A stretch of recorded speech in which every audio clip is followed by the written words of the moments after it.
Nouvelle session d'information sur Moto TV. Mesdames, Messieurs, voici le titre. Grève des tenanciers des pharmacies en ville de Butembo, des structures sanitaires en pays le pot cassé. Des responsables des structures sanitaires notent un manque de plusieurs médicaments prescrits à leurs patients. Une situation vécue depuis samedi dernier, le jour de la fin de la semaine où la plupart d'hôpitaux se ravitaillent à médicaments. Une grève qui atteint son 4e jour sans terrain d'attente entre les régulateurs du secteur de commerce et les tenanciers des pharmacies qui s'opposent à l'installation des géants pharmaceutiques dans le marché de Butembo. Le groupe armé FPIC qui opérait dans les territoires d'Irumu en province de l'Ituri s'est rendu. Les éléments de ces groupes se sont engagés à cesser les hostilités lundi 30 mai, une reddition saluée par la société civile locale et l'appel d'autres groupes armés à adhérer au processus de paix. Entre-temps, Kinshasa annonce qu'il ne négocie plus avec les terroristes ou tout groupe réfractaire au processus de paix. Nous suivrons dans ce journal le porte-parole du gouvernement congolais qui intervenait au cours d'un point de presse organisé lundi 30 mai à Kinshasa avec le porte-parole de l'armée congolaise et celui de la police.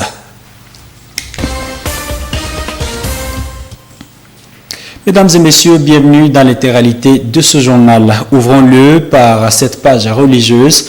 L'Église catholique au monde célèbre la visitation de la Vierge Marie à sa sœur Élisabeth ce 31 mai.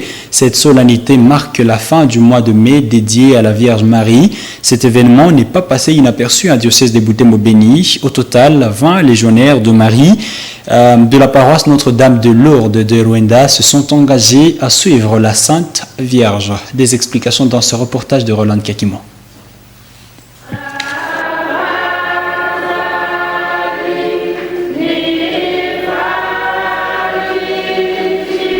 Une journée pas comme d'autres, ici, en paroisse Notre-Dame de Lourdes, en ville de Butembo. Les membres du groupe d'approfondissement spirituel, les Jeux de Marie, ont été nombreux, ceux qui ont participé à ces activités de clôture du mois marial. Ils ont suivi des enseignements placés sous les thèmes des éléments de réponse aux questions à propos de la Vierge Marie. Un programme animé par l'abbé Oswald de Kibonde tout l'avant-midi.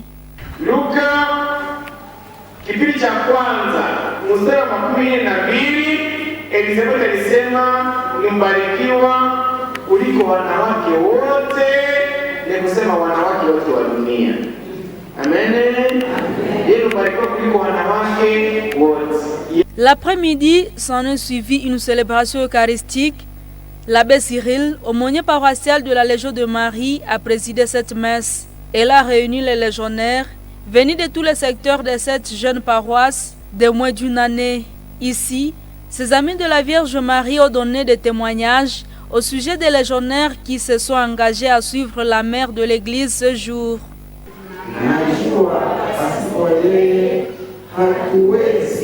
Wala kujua wala kukupenda.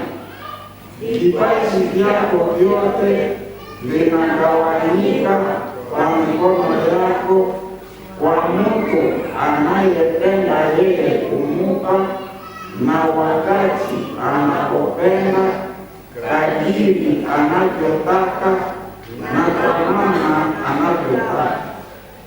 Naona wazi njia ya kutimiza utumishi wa Yesu ni kuungana kabisa na yule anayeungana sana nawe.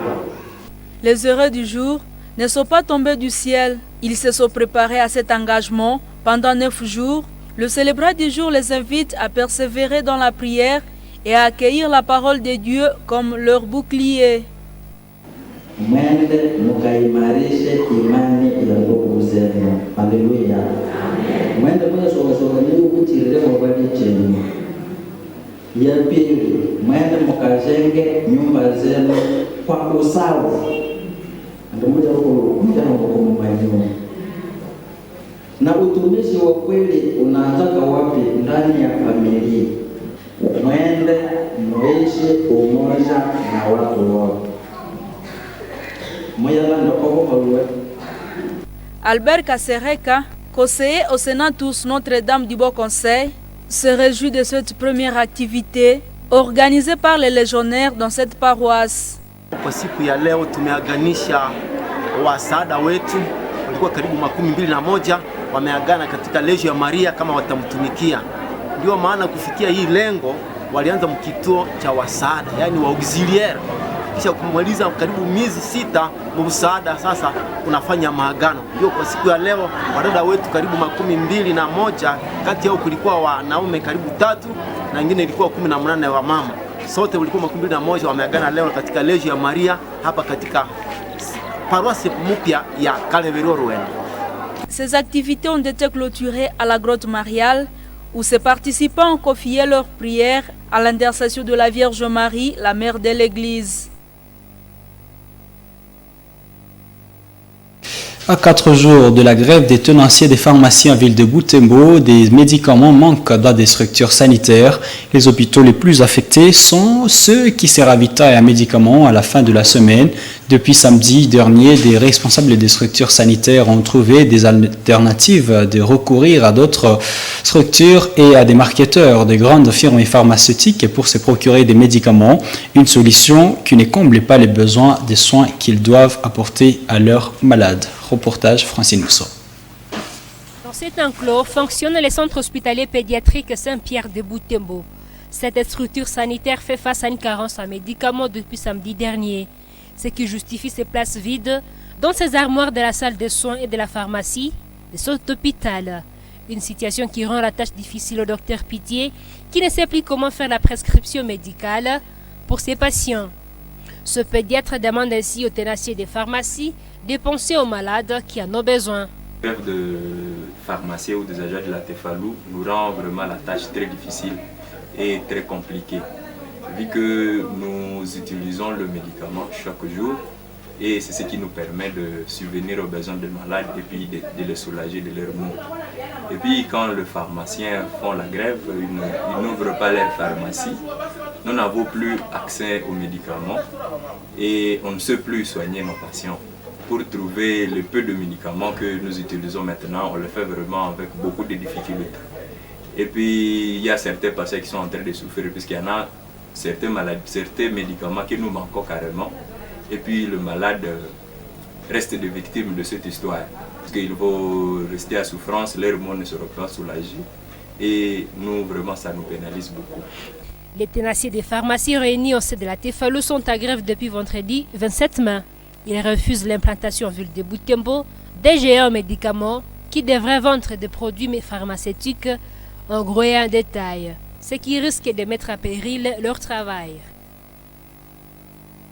Restons dans le chapitre santé. Le monde célèbre la journée mondiale sans tabac ce mardi 31 mai. Il s'agit d'une journée instituée depuis les années 1987 par l'Organisation mondiale de la santé. Cette journée a été célébrée cette année sous le thème « Le tabac, une menace pour notre environnement ». D'après un professionnel de la santé, fumer est à la base de plusieurs maladies respiratoires. Nous revenons pour les détails dans ce reportage de Isabelle Wangaïmouk. Célébré le 31 mai dernier la journée sans tabac, une journée instituée en 1987 par l'Organisation mondiale de la santé OMS en vue de sensibiliser l'humanité sur les dangers, y compris mortels, du tabac sur la santé. Pour cette année 2020, l'OMS a souligné les liens entre l'utilisation des produits du tabac et les maladies cardiovasculaires.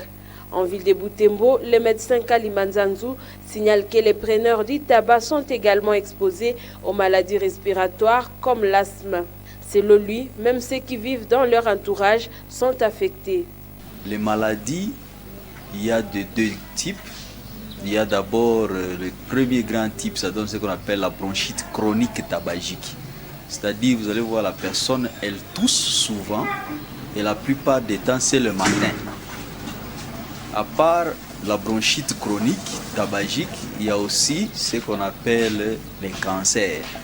Et les cancers, ça c'est maintenant plus dangereux puisque ce sont les poumons qui sont le plus atteints.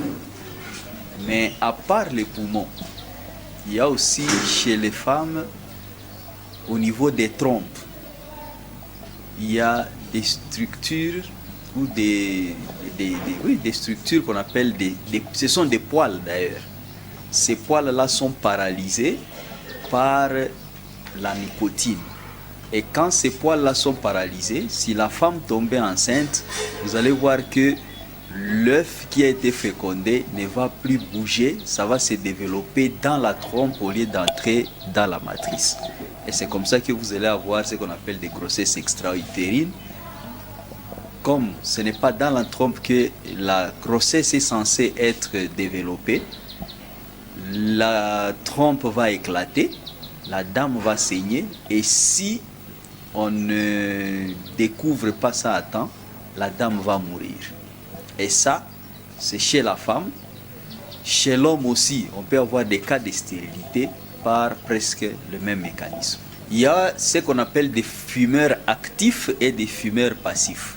Le fumeur actif, c'est celui qui a sa cigarette et il fume. Mais les fumeurs passifs, ce sont ceux qui sont dans l'entourage. Et ceux qui sont dans l'entourage, ils sont encore plus exposés que le fumeur lui-même. Parce que le fumeur, lui, il aspire la fumée, puis il asperge dans l'atmosphère. Ce qui fait que ceux qui sont dans l'entourage, ceux-là, ils fument même plus que le fumeur. Et donc, si vous vivez avec un fumeur, ne soyez pas surpris que dans les 5-10 ans qui suivent, vous puissiez commencer à tousser sans raison ou que vous puissiez développer aussi des cancers comme le fumeur lui-même. Ce médecin révèle que les consommateurs du tabac sont exposés à contracter le coronavirus étant donné qu'ils ont des problèmes respiratoires favorables à cette pandémie. Bon, ces patients-là, s'ils sont en contact avec le coronavirus, c'est très dangereux. Puisque déjà la fumée en elle-même, elle cause du tort aux poumons. Et le coronavirus, quand il vient, il va encore se greffer sur ces poumons qui sont déjà malades. Et donc, ce sont des gens qui, à coup sûr, donc dans 99% des cas, ce sont des gens qui sont vraiment voués à la mort si ils sont atteints par le coronavirus. Originaire d'Amérique, le tabac est une plante à larges feuilles qui contient un alcaloïde appelé la nicotine. Cette plante sert dans la fabrication des cigarettes. En société, les déplacés vivant à Butembo demandent aux déplacés accueillis dans cette ville de se faire enregistrer au sein de leur bureau administratif. Cette structure des nécessiteux a réagi ainsi au désordre que sèment certaines personnes qui se font passer pour des déplacés demandant de l'aide partout dans des ménages et dans des boutiques en ville de Butembo. Vake Vaivira, présidente du comité des déplacés vivant à Butembo, appelle les bonnes volontés à faire attention aux personnes qui viennent solliciter leur assistance, cela pour éviter de donner de l'aide aux malhonnêtes qui profitent du sort des déplacés pour duper la population. Ces propos ont été recueillis par Georgine Tawitemwira et Delphin Voya. Pour connaître de vrais déplacés, nous prenons d'abord le nombre de quartiers. À Butembo, nous comptons 28 quartiers. Dans chaque quartier, un comité de déplacés y est placé. C'est donc ce comité, en collaboration avec le chef des quartiers de cellules, qui nous totalise le nombre de déplacés. Lorsqu'on nous amène leurs macarons, qui prouvent réellement de leur identité, c'est à ce moment que nous les enregistrons comme de déplacés, et ceci, c'est pour éviter d'éventuelles frustrations.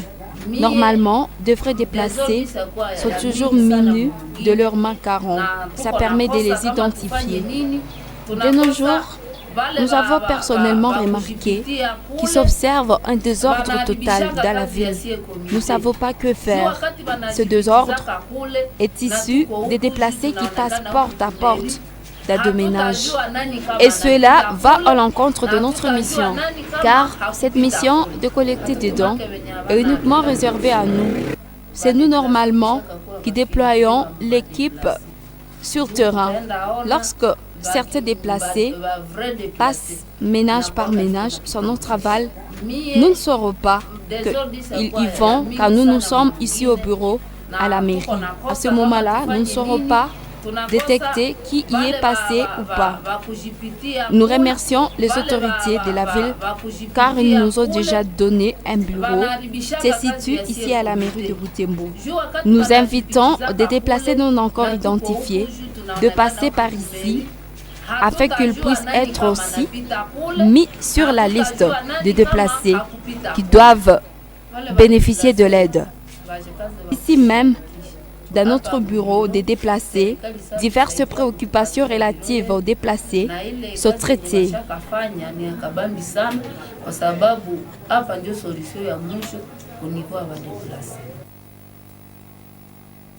Sécurité à présent, la police nationale congolaise, commissariat urbain de Butembo, a présenté à la presse 2 présumés bandits et leurs complices, au nombre de 2 aussi.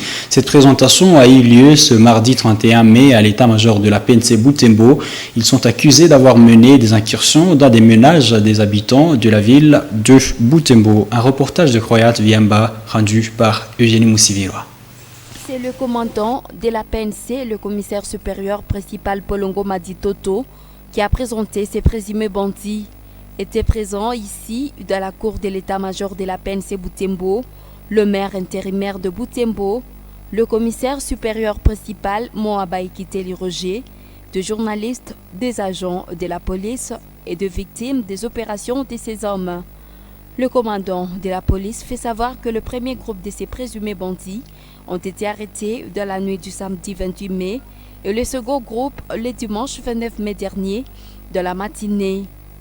Ils sont accusés d'avoir volé plusieurs biens de la population, dont 5 écrans téléviseurs, un ordinateur, 5 panneaux solaires et une moto. Certains de ces biens ont été retrouvés. Les grands criminels qui sont bande pour indisposer la population, voler jour et nuit, c'est M. Mohindo. Pourtant, là, Dieu merci. Après avoir volé les biens, il nous a orientés là où il cache ses effets. C'est chez monsieur Lupongo de Manja Jérémy, qui est vendeur au marché qu'on appelle Tora, marché de grands voleurs. Maintenant, on ne manque pas de preuves aujourd'hui. Les preuves sont là parce que quand il a volé, la moto est là. Volé, quand on a récupéré la moto, il fallait maintenant faire la perquisition de la maison. En faisant la perquisition de la maison, on a trouvé tous ces effets. Un ordinateur, 5 panneaux solaires, comme vous voyez. Lui, c'est un grand vendeur parce que tout a été récupéré dans sa maison.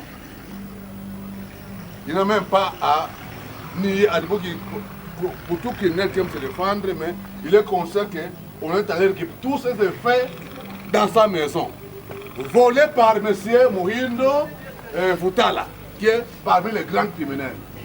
La moto est là, tous les autres effets sont là. Et celui-ci, en même temps, il vend des chambres chez lui à la maison. Maintenant, il a engagé 2 jeunes gens, notamment Mumbere, Kisembe, Kambale, Vohese, Modeste. Les 2, ce sont des vendeurs de d'autres. Et restent chez lui à la maison pour vendre des chambres et d'autres biens volés. Cela prouve à suffisance que le marché de Tora, qui se situe au niveau de rond-point cathédrale, c'est un marché de voleurs. De biens volés sont vendus dans des marchés illicites appelés communément Tora. Quel sort le service de sécurité réserve à ce marché impropre, l'autorité urbaine promet mettre fin à ce trafic de biens volés à la population. Le marché là, qui l'a institué là-bas, qui a fait que ce marché puisse exister, et nous allons nous en occuper. Ça va prendre combien de temps ces démarches, monsieur le maire? Ça peut prendre autant que ça pourra prendre, mais est-il que nous puissions nous en occuper. Puisque depuis un certain temps, nous entendons parler de ces marchés. Cet habitant est le propriétaire de cette moto. Il l'a récupérée après la cérémonie de présentation et se réjouit de retrouver son engin. Il encourage les habitants de Butembo à collaborer avec les services de sécurité lorsqu'ils sont visités par de malfrats. Polisi nasema shukrani sana, ninaona kazi kabisa, viko ni basuja wanafanya kazi yabo gisi kabisa, wanaifanya kutaratibu. Ces présumés bandits attendent de répondre de faits portés à leur charge devant les instances judiciaires. La dynamique des femmes pour la bonne gouvernance d'Ifegou pense qu'il existe une corrélation entre la rébellion du M23 et les commanditaires des massacres en territoire de Béni et en province de l'Ituri. C'est ce qui note cette organisation dans une déclaration rendue publique lundi 30 mai.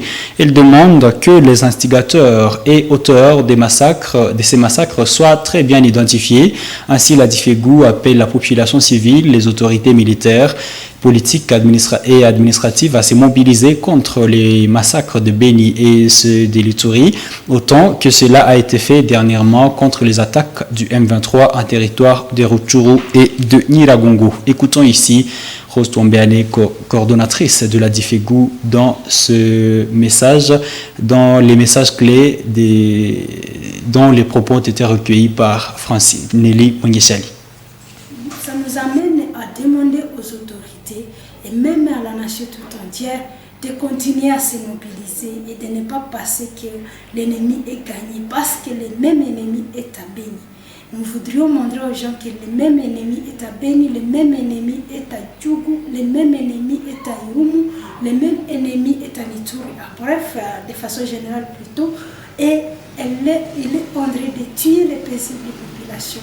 Il est en train de s'attaquer aux activités commerciales des opérateurs économiques, une grande guerre aussi, une très grande menace pour la nation.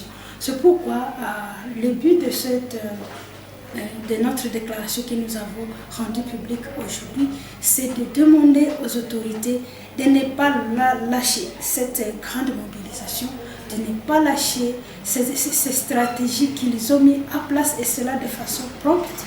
Lorsque l'ennemi a attaqué Irum et plutôt Nyiragongo et Rutshuru, mais que ce soit la même chose, qu'on aille avec les mêmes élan et au besoin de multiplier cette mobilisation, qu'elle soit plus grande et que même la diaspora puisse aussi se mobiliser et qu'ensemble nous puissions montrer clairement d'abord que ce qui tient à Béni, c'est aussi le même terrorisme, les mêmes terroristes et l'M23 et derrière eux le Rwanda. C'est ça, donc ce que je peux demander aux autorités, c'est maintenant d'essayer d'ajouter à cette grande mobilisation, à ce soutien à l'armée nationale, et ajouter le fait d'assainir notre armée. Le groupe armé FPIC, connu sous le nom de Chinyakilima, vient de s'engager officiellement à cesser les hostilités en territoire d'Irumu. L'acte d'engagement a été lu le lundi 30 mai lors de la restitution du dialogue communautaire entre la communauté Ibira. C'était à Bunia. Des détails dans ce récit de Grace Kaniki dans un reportage de la RTNC Bunia. C'est seulement avec votre arrivée et avec l'événement de l'état de siège que le peuple Bira a trouvé en vous un collaborateur, une autorité qui écoute et qui est prêt à recevoir pour comprendre la situation. Créée depuis 2019, la milice FPIC est connue sous le nom de Chinyakilima. Cette milice vient de s'engager officiellement à arrêter à commettre des exactions. L'acte d'engagement de cessation des hostilités a été lu par le porte-parole de cette milice ce lundi 30 mai à Bunia. C'était lors de la restitution du dialogue de la communauté Bira, tenu du 11 au 14 avril à Nyakunde. Naomba na ndugu wangu wote yenye biko ndani ya pori watoke gisi nye tunafaa example kwa siku ya leo. Wakifika itakia mambo ya mzuri sana kwa wandugu wangu wengine waige mfano yenye tunafaa leo. Une décision consécutive à la recommandation de la communauté Bira. Le représentant de cette communauté, le professeur Kato Bungi Shabaku, a salué la collaboration du gouverneur militaire de l'Ituri pour l'obtention de ce résultat. Nous avons tourné la page noire et nous sommes engagés pour la paix, pour le développement. C'est cela le grand message que nous donnons aujourd'hui. Nous voulons montrer que le peuple Bira est capable de se relever, puis de donner l'exemple à d'autres pour qu'ils puissent suivre le modèle que nous venons de démontrer aujourd'hui. La société civile de l'Ituri appelle d'autres groupes armés à emboîter les pas de la milice FPIC et à faire la paix. pensons que c'est le début d'état fort dont nous avons besoin à Ituri. Nous avons salué cette attitude de nos frères de FPIC. Nous leur demanderons d'aller plus loin que ça, jusqu'à déposer les armes. Le gouverneur de l'Ituri a pour sa part salué cet engagement. Il a réaffirmé sa détermination à pacifier l'ensemble de la province. L'engagement unilatéral que vous avez pris, c'est quelque chose de très grand.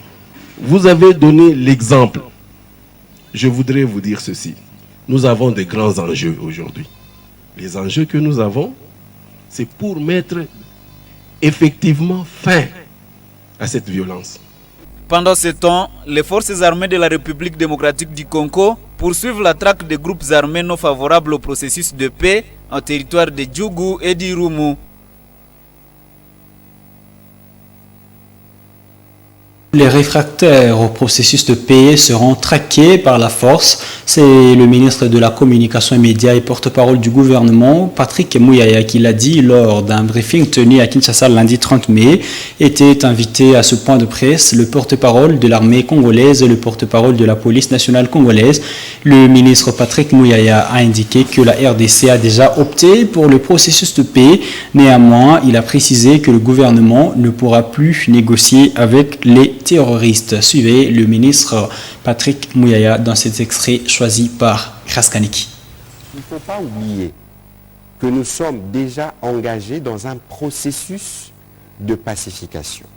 Le président de la République, après l'adhésion de la RDC à la communauté des États de l'Afrique de l'Est, le président de la République s'est engagé dans un processus politique, comme recommandé par ses pairs, pour discuter directement avec les groupes rebelles. Vous l'avez vu à Nairobi. De tous les groupes rebelles, une seule faction n'a pas répondu à l'appel. Parce que les M23, il y en a deux. La faction qui n'a pas répondu à l'appel, c'est elle qui s'est permis d'attaquer les forces armées et les casques bleus. Mais quelle est la motivation derrière? Alors, dans les processus de Nairobi, il a été convenu que tous ceux qui seront réfractaires au processus politique subiraient la force. L'attitude multirécidiviste du M23 l'expose à subir la force. Nous voulons faire la paix. Nous savons que la paix est difficile, du fait du passé. Mais alors, pour danser le tango, il faut être à deux. On ne peut pas être seul à vouloir la paix et avoir en face des personnes qui ont une attitude belliqueuse, qui à tout va pensent qu'ils ont plus de muscles que nous. Attention. Ce n'est pas de la naïveté parce que nous avons choisi cette voie-là qui est la voie finalement que méritent nos populations parce que nous avons beaucoup à partager. Et donc aujourd'hui, pour nous, à quoi ça va servir de discuter avec un groupe terroriste qui doit être traité comme tel? Alors maintenant, il faut faire une trêve avec l'hypocrisie. Soit que vous voulez la paix, vous le dites, on le fait, soit que vous voulez autre chose. Et en ce moment-là, on va s'assumer. Il n'y a plus le temps, il n'y a plus question de négocier avec des groupes. En sport sans transition, l'entraîneur des Léopards A' de la RDC a publié la liste des Léopards retenus pour le tournoi international d'Algérie. De 40, Otis Ngoma a écourté la liste de 2 à 28 joueurs qui devront représenter la RDC en Algérie où les Léopards ont été invités. Delphin Voya nous présente cette liste.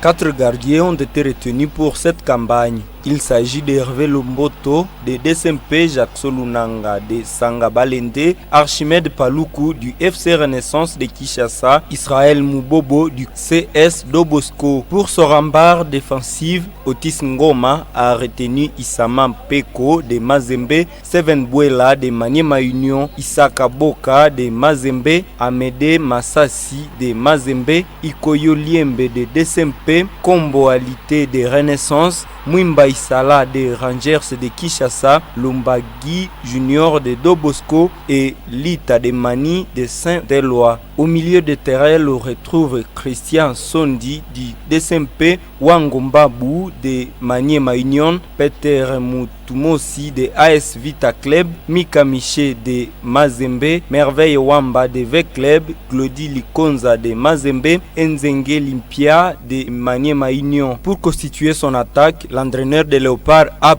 a fait confiance à Lilepo Maccabi de V Club, Eric Kabwe de V Club, Obed Mayamba de V Club, Exosendumba de Chikungu, Mercei Ngimbi de Mazembe, Adabosu de Mazembe, Jefte Kitambala de Mazembe et enfin Zoé Sapou de Lupopo. Le tournoi international d'Algérie réunira 4 nations. Outre l'Algérie, pays hôte, il y a aussi le Niger, le Sénégal et la RDC. Les Léopards signeront leur entrée face au Sénégal le dimanche 5 juin à 18h.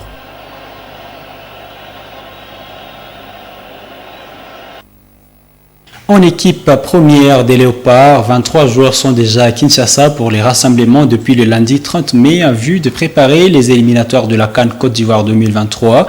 Ils se sont entraînés pour la première fois ce mardi 31 mai au stade de Martyr à Kinshasa. Avant cette séance, le sélectionneur Hector Cooper était en réunion avec le ministre des Sports et Loisirs et la FECOFA. Il a laissé ce joueur s'entraîner dans la salle de musculation. Les 5 joueurs restants devraient arriver incessamment. Mesdames, Messieurs, c'est la fin de cette édition sur Moto TV. Merci à vous toutes et à vous tous qui l'avez regardé. Au revoir.